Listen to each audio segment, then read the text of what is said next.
Hello students, हम पढ़ रहे थे नंबर सिस्टम्स के बारे में, जिसमें हम लॉगरिथम के बारे में ऑलरेडी देख चुके हैं, फैक्टर मल्टीपल्स के बारे में भी हम देख चुके हैं। आज हम बात करेंगे अबाउट एचसीएफ एंड एलसीएम। ठीक है, आज का जो टॉपिक है अबाउट एचसीएफ एंड एलसीएम। ठीक है, तो इसको अपन डिस्कस करते हैं, एचसीएफ एंड एलसीएम। ठीक है, एचसीएफ का मतलब होता है हाईएस्ट कॉमन फैक्टर, और एचसीएफ को जीसीडी भी बोला जाता है, that is greatest common divisor. और एलसीएम का मतलब होता है लीस्ट कॉमन मल्टीपल। ठीक है, एक्चुअली होता क्या है इसको अपन एक एग्जाम्पल लेके समझते हैं। सबसे पहले बात करते हैं हाईएस्ट कॉमन फैक्टर, और यू कैन से जीसीडी। ठीक है ना, एक एग्जाम्पल ले लिया, जैसे मैंने लिया 20 और लेट से 24। ये मेरे पास दो नंबर्स हैं। ठीक है, 20 के फैक्टर्स बताइए, 20 के क्या क्या फैक्टर्स हो सकते हैं, यानी 20 किस किस से डिविजिबल है। सर 20 1 से डिविजिबल है, 2 से, 4 से, 5 से, 10 से और 20 से। ये सारे 20 के फैक्टर्स हैं। 24 के फैक्टर्स क्या हैं? 1 2 3 4 6 8 और 12 और 24। ठीक है, ये सभी क्या है? 24 के फैक्टर्स हैं। 24 इज डिविजिबल बाय 1 2 3 4 6 8 12 एंड 24। ये 20 के फैक्टर्स, ये 24 के फैक्टर्स, है ना। अब इनमें अगर अपन देखें कॉमन फैक्टर्स क्या क्या दिखाई दे रहे हैं, तो सबसे पहले कॉमन फैक्टर 1 आ रहा है, देन 2 आ रहा है, देन 4 आ रहा है, और 4 के बाद कोई कॉमन फैक्टर आ रहा है? आई थिंक नहीं आ रहा। तो 1 भी कॉमन फैक्टर है, 2 भी कॉमन फैक्टर है, 4 भी कॉमन फैक्टर है। इन कॉमन फैक्टर में सबसे हाईएस्ट कौन है? सर 4 है, तो इसलिए 4 को हम बोलेंगे highest common factor of these two numbers. So our HCF of these two numbers is 4।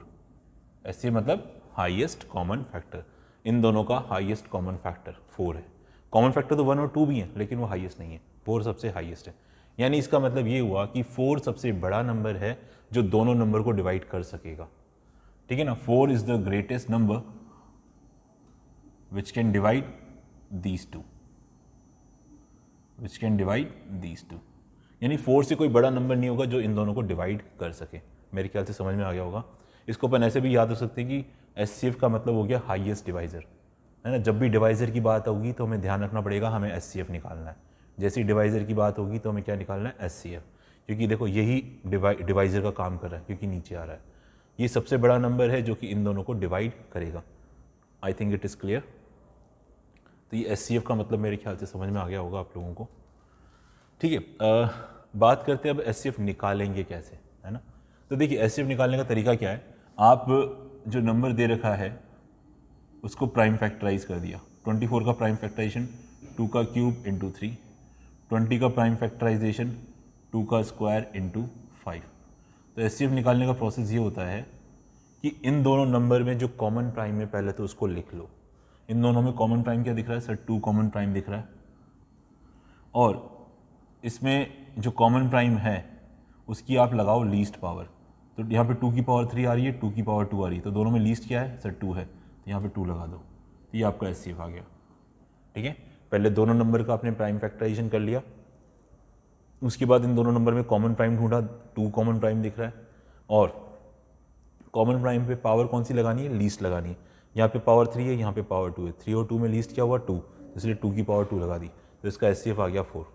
तो इस तरह से अपन एचसीएफ निकालेंगे। आपको कुछ नहीं करना है, दोनों नंबर का प्राइम फैक्टराइजेशन करना है, देन उसके बाद common prime factor with least exponent, ये आपका एचसीएफ हो जाएगा, product of all common prime factor with least exponent. ठीक है, और क्लास 5th और 6th में आपने एक मेथड और देखा होगा एचसीएफ निकालने का, दैट इज़ डिवीज़न मेथड। उससे भी अपन कर सकते हैं। कैसे? जो सबसे बड़ा नंबर होता है उसको छोटे से डिवाइड किया 20 से, ये 1 टाइम जाएगा, बचेगा 4, फिर वापस डिवीज़न का साइन बनाया। जो पुराना डिवाइज़र होता है वो डिविडेंड का काम करेगा, ये कितनी बार जाएगा? 5 टाइम्स, तो ये कैंसिल, रिमाइंडर 0 आ चुका है, तो यानी जो लास्ट डिवाइज़र है वही आपका एचसीएफ होता है। ये क्लास 5th और 6th में पढ़ते हैं। ठीक है, ये मेथड भी बड़ा काम का है, क्योंकि कई बार बड़े बड़े नंबर्स आ जाते हैं जहाँ पे हम उनको प्राइम फैक्टराइज नहीं कर पाते, है ना। टेबल्स हमें याद नहीं होती इतनी लंबी चौड़ी, ठीक है, तो हो सकता है वहाँ पे आपको दिक्कत आए। तो तो वहाँ पर ये हमें डिवीज़न मेथड काम आता है, सही है। ये दोनों चीज़ें आपको पता होनी चाहिए, प्राइम फैक्टराइजेशन वाला मेथड भी पता होना चाहिए और ये डिवीज़न वाला भी पता होना चाहिए कि हम किस तरह से एचसीएफ निकालते हैं, ठीक है। ये एचसीएफ के बारे में हुआ। एचसीएफ का मतलब हाईएस्ट कॉमन फैक्टर और ग्रेटेस्ट कॉमन डिवाइज़र। बात करते हैं बेटा एलसीएम क्या होता है ना। अब बात करते हैं एलसीएम। एलसीएम का मतलब होता है लीस्ट कॉमन मल्टीपल। एलसीएम का मतलब होता है लीस्ट कॉमन मल्टीपल। तो इन्हीं दो नंबर्स की बात करते हैं वापस से। ये हमारा 20, ये 24। 20 के मल्टीपल्स लिखना स्टार्ट करते हैं। 20 का पहला multiple 20, then 40, then 60, then 80, then 120, then 140 and so on. 24 का मल्टीपल्स 24, 48, 72, 96, 120, 144 एंड सो ऑन। तो ये हमारे 20 के मल्टीपल्स हैं, ये 24 के मल्टीपल्स हैं। तो इनमें देखिए जो कॉमन मल्टीपल दिख रहा है वो 120 दिख रहा है। 120 आपका 20 का भी मल्टीपल है और 24 का भी मल्टीपल है, और ये सबसे पहला कॉमन मल्टीपल है। सबसे पहला मतलब सबसे लीस्ट, है ना। इसके आगे भी मल्टीपल्स आएंगे कॉमन, लेकिन उन सब में लीस्ट तो 120 होगा, क्योंकि इसके बाद तो जितने भी आएंगे वो सब बड़े आएंगे, है ना बेटा। तो ये सबसे छोटा कॉमन मल्टीपल है, इसलिए इसको बोला गया लीस्ट कॉमन मल्टीपल। तो 20 और 24 का लीस्ट कॉमन मल्टीपल हो गया 120। आई थिंक समझ में आ गया होगा। अब सर निकालेंगे कैसे इसको, है ना, निकालने का क्या तरीका है देखिए। और आप ऐसे भी समझ सकते हो कि 120 अगर 20 का मल्टीपल है तो यानी 120 20 से डिवाइड होगा। सेम में 120 24 का मल्टीपल है तो यानी 120 24 से भी डिवाइड होगा। तो इसका मतलब है कि 120 इज़ डिविजिबल बाय 20 एंड 24। तो यानी कि 120 इज़ डिविजिबल बाय 20 एंड 24। तो आप ऐसे भी समझ सकते हो कि जब भी डिविडेंड की बात होगी, क्योंकि ये एलसीएम ऊपर आ रहा है ना, यानी ये नंबर इन दोनों से डिविजिबल है, तो यानी जब भी डिविडेंड की बात आएगी तो आपको एलसीएम निकालना होगा उस केस में। हमेशा क्या निकालना होगा? एलसीएम। डिवाइजर की बात होगी तो एचसीएफ, डिविडेंड की बात होगी तो एलसीएम निकालना होगा उस केस में, ठीक है। तो 120 सबसे छोटा नंबर है जो कि इन दोनों से डिविजिबल है, यानी 120 से छोटा कोई नंबर एग्जिस्ट ही नहीं करेगा जो दोनों से डिवाइड हो। इसका मतलब ये हुआ, ठीक है। तो अब निकालेंगे कैसे? वापस से वही सेम तरीका, 20 और 24 का प्राइम फैक्टराइजेशन कर दिया, है ना। उसके बाद एलसीएम का तरीका क्या है? All prime with greatest exponent. सारे प्राइम नंबर लिख दो विथ ग्रेटेस्ट एक्सपोनेंट। सर 2 दिख रहा है, 3 दिख रहा है, 5 दिख रहा है, ये हमें प्राइम नंबर्स नज़र आ रहे हैं, 2, 3 एंड 5। इन पे लगा दो ग्रेटेस्ट एक्सपोनेंट। 2 का ग्रेटेस्ट एक्सपोनेंट कितना है? 3। यहाँ पे बेटा 3 लगा दिया। 3 का ग्रेटेस्ट एक्सपोनेंट 1 है, 5 का 1 है, तो इन सबको मल्टीप्लाई कर लो, ये आपका एलसीएम आ जाएगा। 2 का क्यूब 8, 8 3 जा 24, 24 इंटू 5 120, तो एलसीएम आ गया 120, ठीक है। इस तरह से अपन एलसीएम निकालेंगे। क्लियर? इस तरह से नहीं कि आप लिखते जाओ, ये तो मैं समझाने के लिए बता रहा था कि हाँ लीस्ट कॉमन मल्टीपल का क्या मतलब हुआ। आई थिंक समझ में आ गया होगा। LCM is 120 for these 2 numbers, ठीक है। सिंपल क्या करना है, जो भी गिवन नंबर्स है उनका प्राइम फैक्टराइजेशन करना है, then product of all prime factors with greatest exponent will be the our LCM. और एलसीएम का मतलब होता है डिविडेंड, एचसीएफ का मतलब डिवाइजर, ऐसे समझिए। अब यहाँ पे आपको एक और इम्पोर्टेंट चीज़ नज़र आएगी, वो ये कि ये जो आपके 2 नंबर्स थे 20 और 24, है ना। लेट्स से 20 को मैंने नाम दे दिया N1, 24 को नाम दे दिया N2, सही है। तो यहाँ पे अगर आप देखोगे कि इन नंबर्स का जो प्रोडक्ट आ रहा है 20 इंटू 24, वो आ रहा है आपका 480, है ना बेटा। कितना आ रहा है? 480 आ रहा है। और इन्हीं 2 नंबर्स का एचसीएफ और एलसीएम का प्रोडक्ट करते हैं अपन, है ना। एचसीएफ कितना है सर? 4 है। एलसीएम कितना है? 120 है। तो 4 इंटू 120 कितना हो गया? 480। तो हम ये देख रहे हैं कि नंबर्स का जो प्रोडक्ट है और उनके एचसीएफ और एलसीएम का जो प्रोडक्ट है वो सेम आ रहा है। तो यहाँ पे हमारा एक इंपॉर्टेंट फॉर्मूला जनरेट हो जाता है, product of the numbers is equal to their HCF into LCM, ठीक है। ये सबसे इंपॉर्टेंट फॉर्मूला तैयार हो गया। ये केवल 2 नंबर्स के लिए एप्लीकेबल है, 3 नंबर में ऐसा मत करना। अब सोचो कि 3 नंबर में हम N1 into N2 into N3 is equals to product of their HCF and into LCM, ऐसा नहीं बोलेंगे, वहाँ पे कुछ अलग चीज़ चलती है, 2 नंबर के लिए वैलिड है, 3 नंबर के लिए आप ऐसा नहीं कर पाओगे। ये चीज़ मेरे ख्याल से क्लियर हो चुकी होगी, है ना, आई थिंक। चलिए एक इस पे बेस्ड एक सिंपल सा क्वेश्चन आपसे पूछता हूँ मैं, N1 into N2 is equal to SCF into LCM, ठीक है, ये मैंने आपसे पूछा। चलिए इस पर एक क्वेश्चन करते हैं। क्वेश्चन ये है, देखिए मैंने आपसे कहा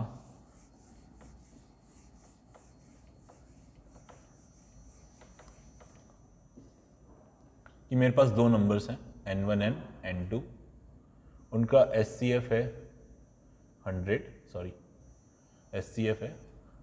12 और उनका LCM है 100, ठीक है। Then find the product of the numbers. हमारे पास 2 नंबर्स हैं जिनका SCF 12 है और LCM है 100, तो उन दोनों नंबर्स का प्रोडक्ट बताओ, ठीक है। तो सर ये तो बड़ा सिंपल क्वेश्चन है, नहीं, अभी तो आपने बताया product of the numbers SCF into LCM, है ना, तो आपका जवाब यही होगा 12 इंटू 100 यानी कि 1200। लेकिन ये गलत है।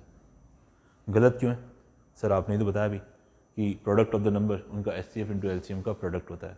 एक्चुअली गलत इसलिए है कि क्वेश्चन ही गलत है, ऐसा एग्जिस्ट होता ही नहीं है, ऐसा हो ही नहीं सकता कि इन 2 नंबर का SCF 12 हो, LCM 100 हो। सोच सकते हो क्यों? ये सिचुएशन पॉसिबल ही नहीं है। इसका रीज़न क्या है? सोच सकते हो आप? देखिए इसका रीज़न बहुत सिंपल सा है। देखिए इसका रीज़न देखिए, मैं आपको बताता हूँ। हमारा जो LCM था ना, वो किससे डिविजिबल था? नंबर से, नहीं, और जो नंबर थे वो किससे डिविजिबल थे? SCF से। तो LCM नंबर से डिविजिबल और नंबर SCF से डिविजिबल, तो इन दोनों को मिला के मैं बोल सकता हूँ कि LCM is always divisible by SCF। ये जो LCM होगा बेटा वो हमेशा SCF से डिवाइड होगा। LCM is always divisible by SCF, ऐसा हम बोलेंगे। क्लियर है? तो अगर ऐसा नहीं है तो क्वेश्चन ही गलत है ना। तो यहाँ पे अगर आप देख सकते हो कि ये जो LCM 100 है, क्या वो 12 की टेबल में आता है? क्या नहीं आता। 12 8 जा 96 आता है, 4 बचेगा रिमाइंडर। तो यानी यहाँ पे LCM is not divisible by SCF, so the question is incorrect. इससे प्रोडक्ट ऑफ द नंबर भी नहीं निकलेगा।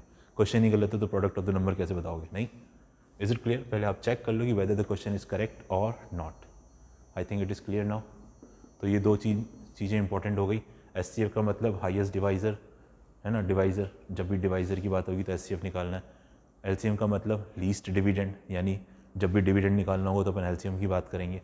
फिर product of the number equal to SCF into LCM, ठीक है। Next important point, LCM is always divisible by SCF, ये आपको याद रखना है। और LCM कैसे निकालते हैं? Product of all prime factors with greatest exponent. SCF कैसे निकालते हैं? Product of all common prime factor with least exponent. आपको डिवीजन मेथड भी याद रखना पड़ेगा SCF के केस में, क्योंकि जब बड़े बड़े नंबर्स का SCF निकालना होता है तो वहाँ पे वो डिवीजन मेथड ही काम आता है, ठीक है। वहाँ पे आप प्राइम फैक्टराइज नहीं कर पाओगे, है ना, बहुत दिक्कत आती है। कर लोगे लेकिन ठीक है, दिक्कत आती है ना। चलिए आगे बढ़ें। ओके, सो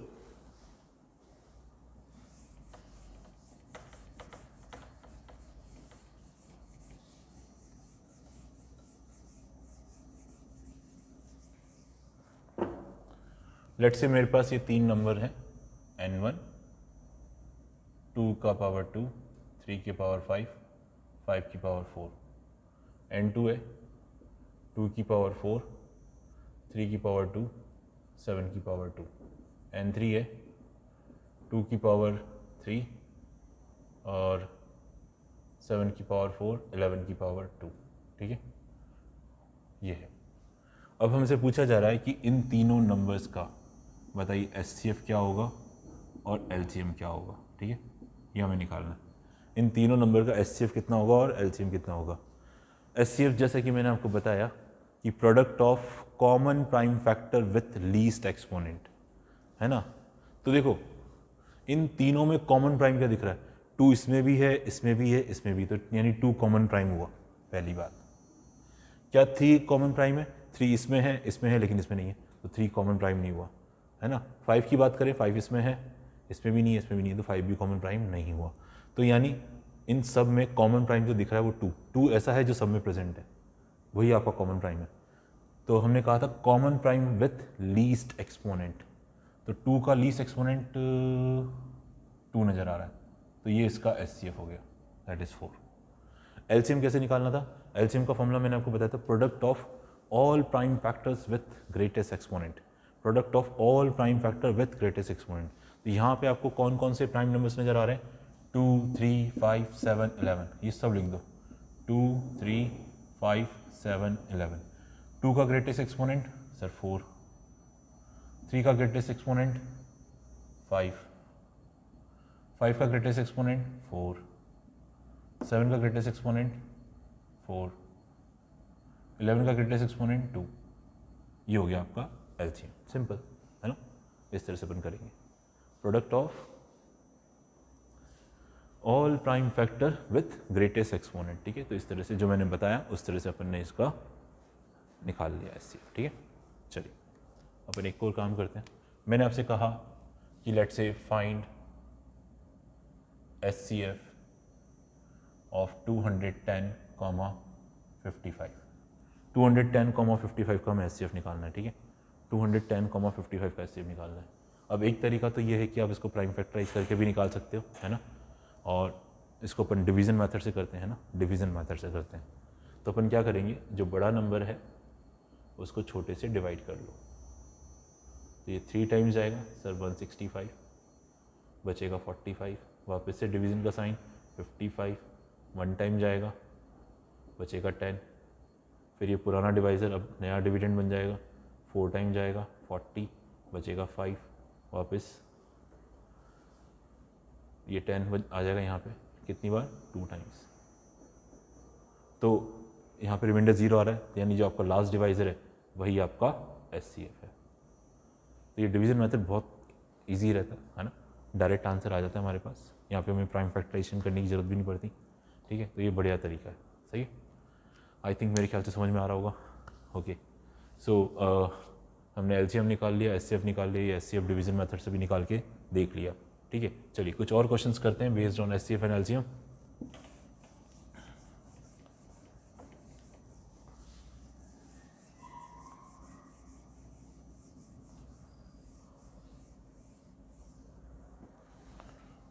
चलिए, तो हमारा नेक्स्ट क्वेश्चन बेटा ये है कि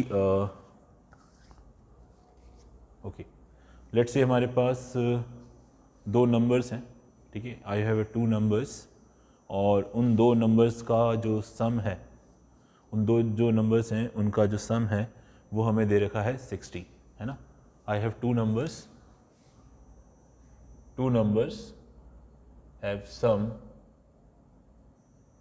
60, है ना, and their HCF is 6, then how many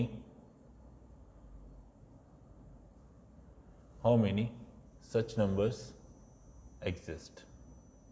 How many such number exist? ठीक है, हमारे पास 2 नंबर्स हैं जिनका सम 60 है और उनका HCF कितना है बेटा? 6 है।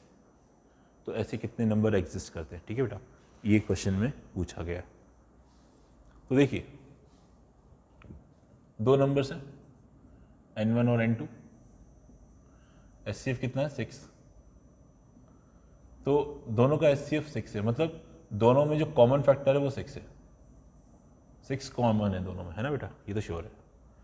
अब N1 में 6 के अलावा भी कुछ हो सकता है, N2 में भी 6 के अलावा कुछ और भी हो सकता है।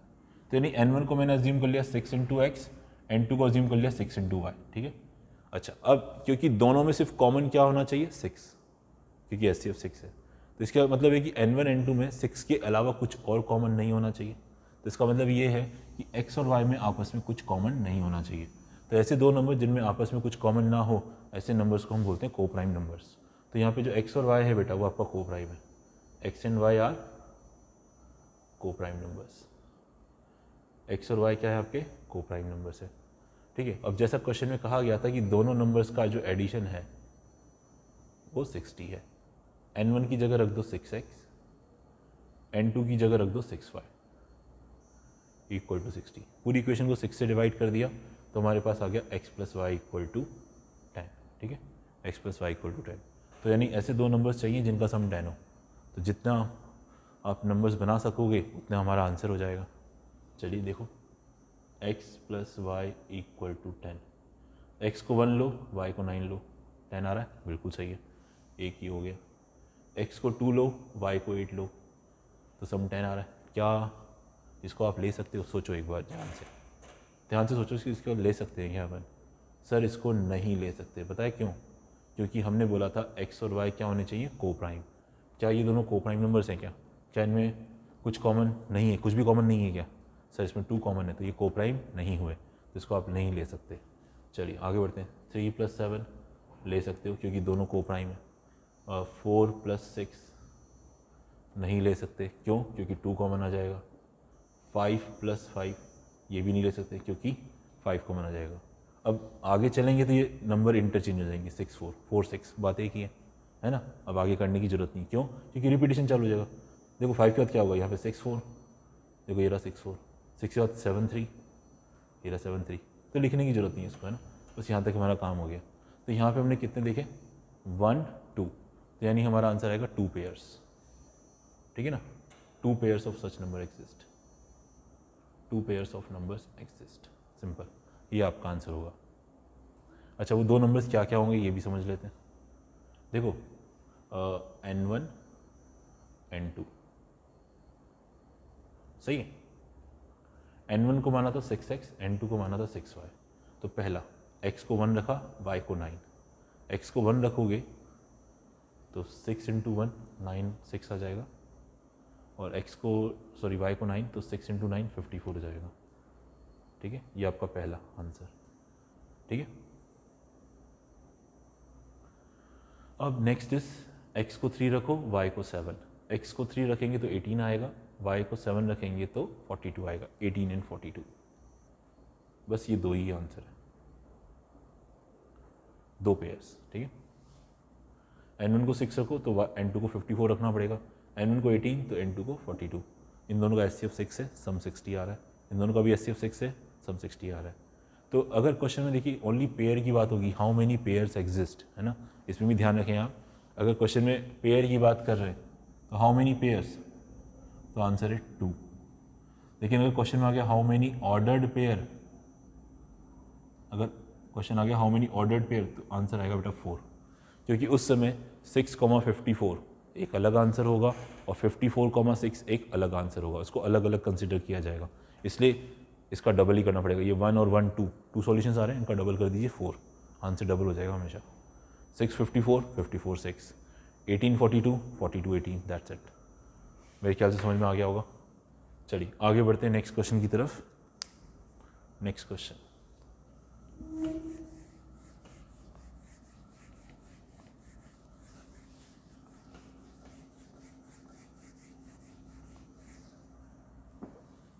नेक्स्ट क्वेश्चन ये है हमारे पास कि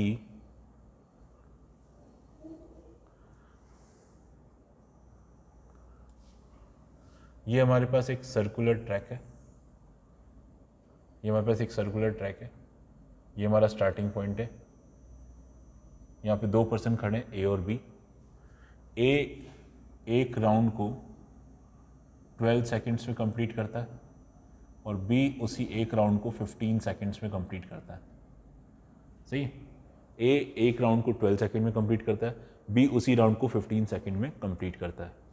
तो क्वेश्चन ये है कि when they are going in the same direction, when both these are going in the same direction, तो ये दोनों के दोनों when they are going in the same direction and at the same time, ठीक है, सेम टाइम पे रवाना हुए इस स्टार्टिंग पॉइंट पर and they are going in the same direction, तो ये स्टार्टिंग पॉइंट पे कब मीट करेंगे, ये स्टार्टिंग पॉइंट पे दोबारा कब मीट करेंगे। ठीक है, ये क्वेश्चन है। तो कैसे करें? ये चाहता है कि स्टार्टिंग पॉइंट पे मीट करें। देखो ए 12 सेकंड में एक राउंड कंप्लीट करके दोबारा स्टार्टिंग पॉइंट पे आ जाएगा, फिर दोबारा घूमेगा तो 12 सेकंड और लगेंगे, तो 12 + 12 24, तो 24 पे ये दोबारा हम देखेंगे एक कब स्टार्टिंग पॉइंट पर आ रहा है। 12 पे आएगा, फिर 24 पे आएगा, फिर 36 पे आएगा, फिर 48 पे आएगा, 60 पे आएगा एंड सो ऑन। तो यानी ये वो टाइम है जब ए स्टार्टिंग पॉइंट पर आएगा। सेम में बी की बात करें 15, 30, 45, 60, 75, तो ये वो टाइम है जब बी स्टार्टिंग पॉइंट पर है।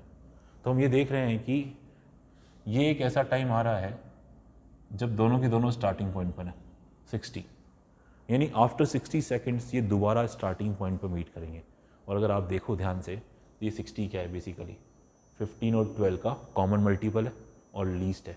तो यानी जब भी इस तरह का क्वेश्चन आएगा कि ये स्टार्टिंग पॉइंट पे कब मीट करेंगे, तो हमें सीधा सीधा एलसीएम निकालना होता है। एलसीएम किस चीज़ का निकालना होता है? LCM of the time in which they will complete one round, जिसमें वो एक राउंड को कंप्लीट करते हैं, वो उस टाइम का हमें एलसीएम लेना होता है। ठीक है, so the required time will be the LCM of 15 and 12, तो दैट शुड बी 60। तो ये हमारा आंसर हो गया 60 सेकेंड्स। ठीक है, ये स्टार्टिंग पॉइंट पे दोबारा कब मीट करेंगे? आफ्टर 60 सेकेंड, यानी कि 1 मिनट। अब इस क्वेश्चन में थोड़ा सा चेंज कर देते हैं। अगर मैं आपसे कहता कि नाउ स्टार्टिंग पॉइंट पे मीट कराना है, लेकिन now they are moving in the opposite direction, now they are moving in the opposite direction, answer में कुछ चेंज आएगा। पहले सेम डायरेक्शन में जा रहे थे तो 60 सेकेंड बाद मिल रहे हैं। अगर ये वापस से मैंने कहा कि अगर ये अपोजिट डायरेक्शन में जाएंगे तो कब मीट करेंगे, बताइए। देखिए आंसर तब भी यही रहेगा, है ना, क्योंकि स्टार्टिंग पॉइंट पे आने का जो टाइम है वो तो यही रहने वाला है। भले आप ऐसे घूमो भाई, ऐसे घूमो, तो ये वही टाइम होंगे जब ये बी स्टार्टिंग पॉइंट पर होगा, ये वही टाइम है जब ए स्टार्टिंग पॉइंट पर होगा। तो ये ऐसा टाइम कॉमन है दोनों में, जो दोनों की दोनों स्टार्टिंग पॉइंट पर है। आप देखिए घूमने से कोई फर्क नहीं पड़ता, आप क्लॉकवाइज घूमो या एंटी क्लॉकवाइज घूमो, स्टार्टिंग में पहुंचने का टाइम तो वही रहने वाला है ना, इसलिए कंफ्यूज मत हो। स्टार्टिंग पॉइंट पे मीट करने का टाइम सिंपल एलसीएम लेना है, किसका? Time in which they will complete one round, चाहे वो सेम डायरेक्शन में जाए चाहे वो अपोजिट डायरेक्शन में जाए। मेरे ख्याल से क्लियर हो गया होगा। ठीक है, चलिए अब इसमें जो दूसरा क्वेश्चन बनता है वो ये बनता है कि अभी हम स्टार्टिंग पॉइंट पे मीट कराने की बात कर रहे हैं। अब अगर ये पूछे कि ये मीट करने चाहिए, दैट्स इट, मीट करने चाहिए बस, कहीं भी मीट करें चलेगा, कहीं भी मीट करें चलेगा, डन, कहीं भी मीट करें चलेगा, हमें कोई दिक्कत नहीं। पहले हमने कंडीशन डाली थी कि ये स्टार्टिंग पॉइंट पे मीट करें, लेकिन हमने वो कंडीशन अब हटा ली, अब ये कहीं भी मीट करे चलेगा, हमें कोई दिक्कत नहीं है। ठीक है, बस मीट करवाना है, ए और बी को हमें क्या करवाना है? मीट करवाना है, दैट्स इट। तो कब मीट करेंगे? दोनों सेम पॉइंट से रवाना हुए, सेम टाइम पे रवाना हुए, both are going in the same direction. Now at what time they will meet anywhere between the track, they will meet anywhere between the track, वो टाइम बताना है। तो देखो आप इस चीज़ को समझने की कोशिश करना कि होगा क्या।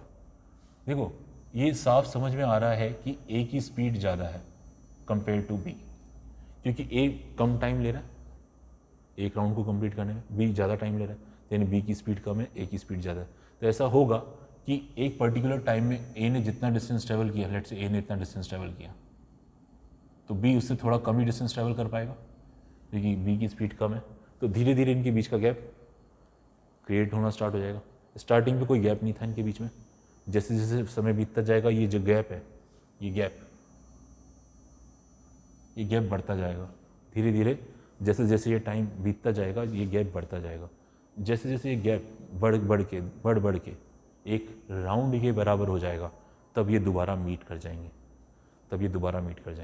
इनके बीच का जो गैप है वो धीरे धीरे बढ़ना चाहिए।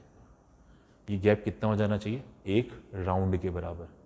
तो मान लेते हैं इस सर्कुलर ट्रैक का रेडियस r है, तो ये गैप कितना हो जाना चाहिए? एक सर्कल के बराबर, एक सर्कुलर राउंड के बराबर, यानी डिस्टेंस कितना हुआ? 2πr। सही, हमें निकालना है टाइम। अब टाइम का फॉर्मूला होता है सर डिस्टेंस अपॉन स्पीड, तो टाइम हमें निकालना है, डिस्टेंस हमें कितना चाहिए? 2πr, ये गैप कितना चाहिए? 2πr divided by speed. अब स्पीड क्या होगी? देखो ध्यान से, ये जो ए है आपका वो गैप बढ़ा रहा है ना, ए ने इतना गैप क्रिएट कर दिया, लेकिन बी ने ये डिस्टेंस ट्रेवल करके इस गैप को सिर्फ इतना सा कर दिया, यानी ए गैप बढ़ाने की कोशिश कर रहा है, बी उस गैप को कम कर रहा है ट्रैवल करके। तो दोनों अपोजिट वर्क कर रहे हैं, तो इसलिए इन दोनों की स्पीड का करेंगे सब्ट्रैक्शन, इनकी स्पीड का करेंगे subtraction when they are moving in the same direction, तो स्पीड का सब्ट्रैक्शन। इसको आप रिलेटिव स्पीड से भी याद रख सकते हो, है ना। देखिए जब दो पर्सन सेम डायरेक्शन में जाते हैं तो स्पीड का सब्ट्रैक्शन होता है रिलेटिव स्पीड के अकॉर्डिंग, और जब अपोजिट में जाते हैं तो स्पीड का एडिशन होता है, ऐसे भी याद रख सकते हो आप। तो जब सेम डायरेक्शन में जा रहे हैं तो स्पीड का सब्ट्रैक्शन, सिंपल सी बात है। अब सर स्पीड तो दे नहीं रखी क्वेश्चन में, स्पीड कैसे निकालें? देखिए स्पीड निकाल सकते हैं, स्पीड का फॉर्मूला आप सब जानते हो। स्पीड का फॉर्मूला होता है sir distance upon time, distance upon time, और ये टाइम हमें दे रखे, ये 12 सेकेंड वो टाइम है जब एक राउंड को कंप्लीट करता है। एक राउंड का मतलब 2πr, डिस्टेंस हमने 2πr ट्रेवल किया 12 सेकेंड्स में, तो डिस्टेंस 2πr और टाइम 12, तो 2πr डिवाइडेड बाय 12 ये स्पीड हो जाएगी। स्पीड कैसे निकालोगे? डिस्टेंस डिवाइडेड बाय टाइम, ये हो गई स्पीड, ये हो गई ए की स्पीड।